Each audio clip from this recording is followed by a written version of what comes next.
शिल्पा जी, कहीं ऐसा तो नहीं लग रहा इस मामले में कांग्रेस पीछे रह जा रही है? अब इसमें विरोध भी करते नहीं बन रहा है, क्या बोले, कांग्रेस के पास क्या पॉइंट है? आपने सभी दर्शकों को और साथ ही पैनलिस्ट को नमस्कार करती हूँ।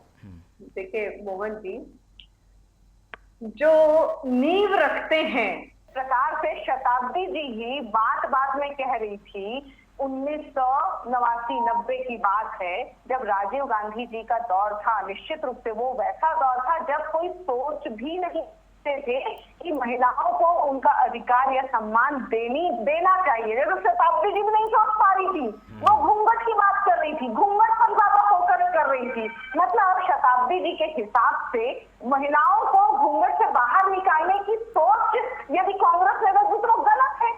शताब्दी जी का मतलब यही था ना। मतलब आज वो महिला होने के नाते वो यदि इस प्रकार की बातें करें तो बड़ी शर्मनाक बात है। आपके लोकप्रिय चैनल में ऐसी बातें बोलना बड़ी शर्मनाक बात है कि वो महिलाओं को घूंघट में ही रखने की बात कह रही थी।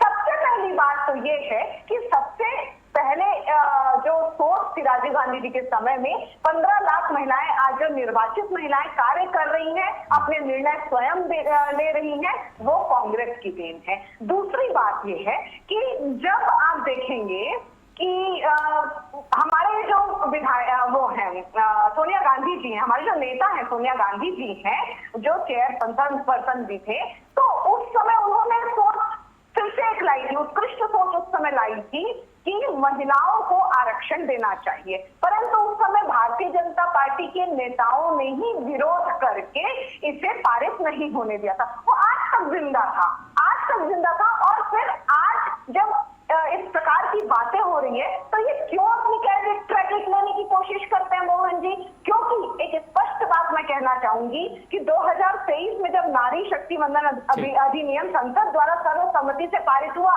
सर्वसम्मति से हुआ ना, उसमें केवल भारतीय जनता पार्टी के नेता नहीं, अन्य दल के भी नेता थे, उसमें कांग्रेस के नेता भी थे और अन्य दल के नेता भी थे। तो सबकी इच्छा थी कि नारियों को, महिलाओं को उनका सम्मान, उनका अधिकार जरूर मिलना चाहिए। स्पष्ट तरीके से अभी क्या गया था, दिया गया था और इसीलिए वो पारित हुआ था। लोकतंत्र के मंदिर में वो पारित हुआ था। तो ये किस बात का क्रेडिट लेने की, झूठी तारीफ बटोरने की क्यों कोशिश करते हैं और अपनी इतनी ऐसी मानसिकता, ऐसी शिल्पा जी, अभी भी जो सत्र रखा गया है उसमें चर्चा होने के बाद सबके सहमति से अभी भी पारित हो जाएगा, तो श्रेय इनको नहीं मिलेगा? कांग्रेस समर्थन कर दे, अभी घोषित करेगी क्या समर्थन कोई?